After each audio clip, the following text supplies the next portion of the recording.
me shuda dio dien chaben uda dio dien cha jono no da nyamo da ja kwen ano cha na jog na dorin cha jog no take men la chwal ke e tangal men la na da kap ke ja ki men chere ke dor mi chare le kam baran ba kap je che me ram to ponje jwe te ga men la take ni ka gwase dan ba dong ba ka kap ke je mi jen ke de wi nan kere ching re nyoy ki en gwaz nan ga tin ko cha de lo ngaram kel nam ba je tak ba je twai ke je ba yi chu nan an gwas ma shudu ma charo ke shi mane je jo gare yana tak en mo cha tak gwa cha le kan gwa en man ba kap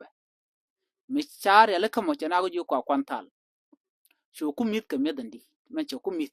jo yere je da cha je de yirin ka le cha ji de yiro cha je tan chu kumit ko gorje la mi cha le cha yar ji do na na ji la wo mo koje bo ko mitiana rode an gwas mo bi chu mi da gwa lo tele je changa ke gwas mo cha ji de cha ji yir chu mit ka medandi ma men ya kuryang a cha pe ryang da che ko jak a ku bi ne jen ki ku ngim ne jen a lo le la liabo chu na ku jo kwa kap ku bi en dara mo ma mi shi ko chup kun nyam mo de wi dien cha nyam jo go garame goro de jana chawdo ke jon tele rek cha na jo kengu mi kimu cha we che mit oh ai wa tele rek so kana kul ga cho twa ni dole ram te joy jen ko te ku dole ngwa mo ko kim we ko rang di de me we long me chu che de ten ka run wang de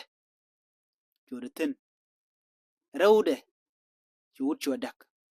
chu goro no be jen bo jawich wode jawuje mo chu man da kona dan ke lew man dan te ji de chu no we jen bodde kujela wonak akane shanga rawda ke diora kana jajak medan gwi jeno mi sher yang long dong da kula letche da ninda kanang ka shejen ano jechi mi sher yang si obedten la ben jarar be barar ke libo manan ji cham ko bu kona din bu kula nyob brek ano akane rele ka gwa ngwa bende te wutche jadak chu wut jong ya che dak baje chu ga dak pin kan nyal chu wut ma chu dorien ano chu nyamo chu do dorien chu te ke wuda dien mi jana ba johon gor je bi aja ngach ka part en ngwan dien be ben ne ban je mu da dien ko nyama ram bi kwena mi bi longa kwena e wun mi tedi